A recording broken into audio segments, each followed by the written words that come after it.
Pilipinas, iisa lang ang radyo.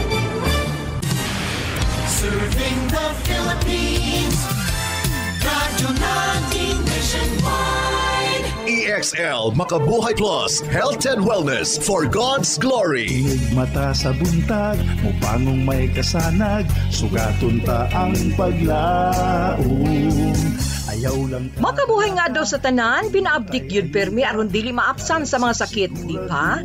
Ready ka na ba diha kay ani-ana ang atuang programa nga maghatag kaninyo dukang impormasyon bahin sa maayong panlawas. Syempre, dalit ka nato sa EXL Makabuhay Plus Dietary Supplement. At higing sa gihapon inyong magkauban para sa EXL Health Trivia. Oy mga friends, ayaw ba kalimti ang inyong EXL Magabuhay Capsule? Pagtumar na din ha aron kanunay baskog, abdik, himsog ug layo sa sakit. Ang mga tao nga adunay pag-atake sa vertigo dili makabarog sulod sa usa ka piho nga yugto sa panahon. Bisan human nga pag-atake milabay na ang pag-atake sa vertigo kini susama sa pagkalipong apan ang duha ka kondisyon managlahi. Ang sakit nga vertigo kini makaapekto sa pagbati sa balanse sa utok ug mahitabo sa sulod nga dalunggan nga mao ang responsable alang sa balanse. Adunay gagmay sama sa balas nga mga kristal sa mga selula sa balanse nga unit sa sulod nga dalunggan. Ang pagkalipong mahitabo kung kini gipagawas og naigo sa balanse nga mga selula. Lakip sa mga kondisyon nga hinungdan sa pagkalipong kakulang o pagkunhod sa pag-agos sa dugo sa dalunggan, calcium o fluid build up, mga virus nga hinungdan sa sipon o trangkaso. Og sa mga pasyente nga adunay vertigo, adunay pipila ka mga kondisyon nga mahimong hinungdan sa mga pag-atake. Kini nga mga kondisyon na mugna og dili balanse sa sulod nga dalunggan. Ang mga sitwasyon nga mahimong musangpot ngadto sa labyrinth type nga nagpasabot nga paghubag sa labyrinth sa sulod nga dalunggan tungod sa impeksyon. Ang vestibular neuritis, ang vestibular nerve nanghubag tungod sa impeksyon hinungdan sa vestibular neuritis. Cholesteatoma usa kini ka dili cancer nga masa nga mutubo sa tunga nga dalunggan. Samtang kini mutubo luyo sa eardrum, kini makadaot sa bukog nga mga istruktura sa tunga nga dalunggan hinungdan sa pagkawala sa pandungog o ang pagkalipong. Sakit sa Meniere, kini nga sakit mao hinungdan sa pagtigom sa fluido sa sulod nga dalunggan o pag-atake sa vertigo padulong diin kasagaran kini sa mga tao tali sa edad nga 40 ug 60 anyos gikan sa pagkupot sa mga ugat sa dugo nga impeksyon sa virus o ang gitawag nga autoimmune nga reaksyon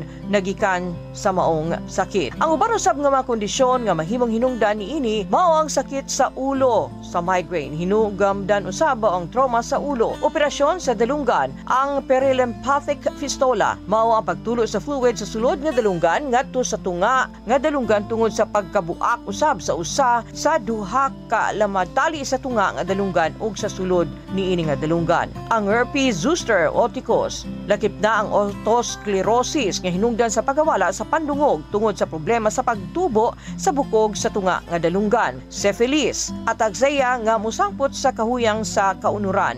Stroke o lakip na ang ischemic cerebellar o brainstem nga sakit. Benign acoustic neuroma nga naugmad sa vestibulocochlear nerve duol sa sulod nga dalunggan. Og lakip na ang multiple sclerosis. Ang mga tao nga adunay tubig, mubati nga adunay pagtuyok sa iyahang ulo. Kini dili usa ka sakit apan usa ka sintomas sa uban pang mga sakit. Kini mahitabo usab uban sa uban pang mga sintomas. Ang mga sintomas nga mahimong mahitabo sama sa mga problema sa pagbalanse, pagkalipong, pagbati sa motion sickness, kasukaon ug pagsuka, tinnitus, usa ka pagbati sa pagkapuno sa dalunggan, sakit sa ulo, nystagmus, diin ang mga mata dili makontrolar. Ang vertigo ba genetic? Dili genetic mismo kini kundi ang mga kondisyon nga hinungdan niini tungod sa genetic nga mga rason usab. Ang mga doktor mamahimo nga maningkamot nga mahibalaan kung unsang sakit ang sangputanan sa pagkalipong. Alang niini makakaton siya sa medikal nga kasaysayan sa pasyente ug makahimo usab kini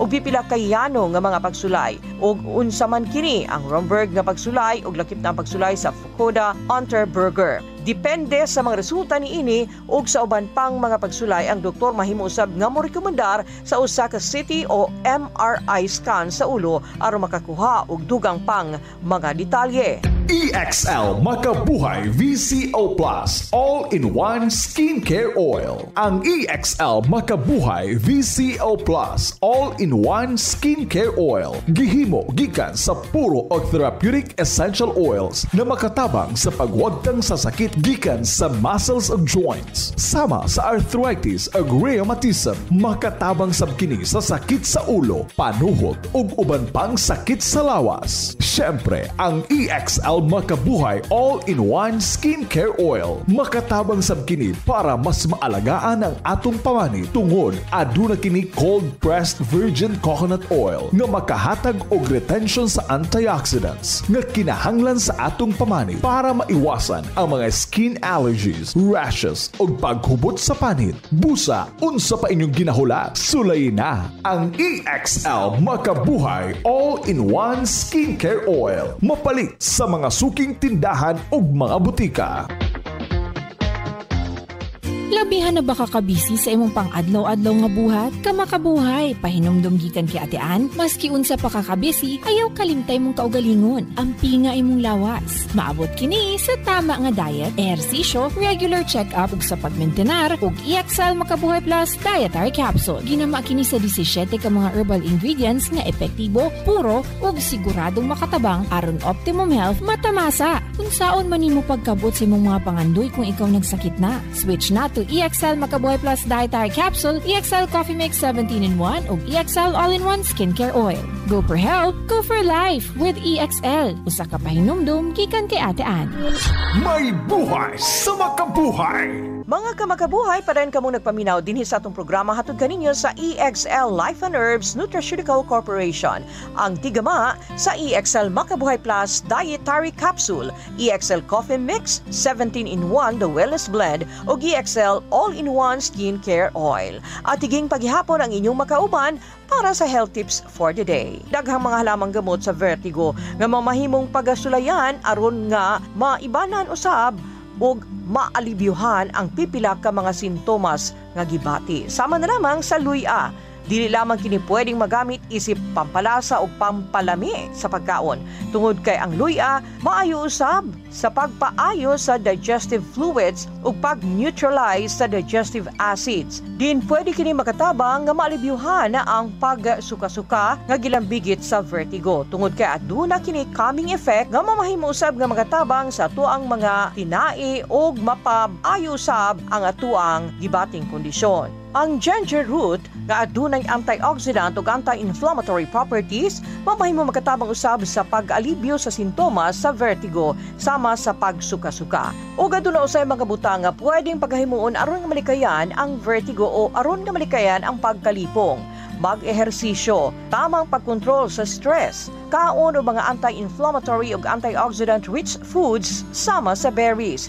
Ipabilin ang balanse nga blood sugar o siguraduhon na hydrated ka. Mas labing maayo kung magpakonsulta ka sa imuhang doktor aron nga masayran ang wastong pagtambal nga dapat nimo paghimuon sa imuhang gibati, labi na ang kondisyong vertigo. Sa pipila ka mga kaso, adunay mga ginadugang ang doktor nga mga treatment nga pwedeng himuon usab ngadto sa mga pasyente nga adunay vertigo, labi na kung grabe na ang ilahang kondisyon. Apan nasayod ba kamo mga kamakabuhay nga bisan na mismo sa mga nag-try na sa EXL Makabuhay Plus Dietary Capsule, ilang ikasulti, ang EXL Makabuhay Plus Capsule ang ilahang food supplement. Tungod kay kini usa ka preventive, immune booster, multi-herb ug prebiotic food supplement nga naghatag og dugang nutrisyon, mga gikinahanglang bitamina, minerales ug fibers sa atoang lawas. Ug kana ang naglangkob sa atong programa ning adlaw hatod kaninyo sa EXL Life and Herbs Nutraceutical Corporation.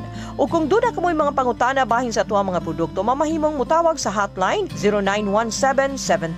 0917-728-1434. Daghang salamat sa inyong pagpaminaw. Kini ang inyong atiging moyon kaninyo hangtod sa sunod higayon, makabuhay nga adlaw, padayon sa pagpakahimsog ug magmathon sa inyong panlawas.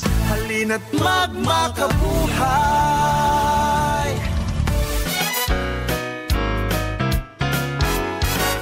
Radyo natin. Tumigil.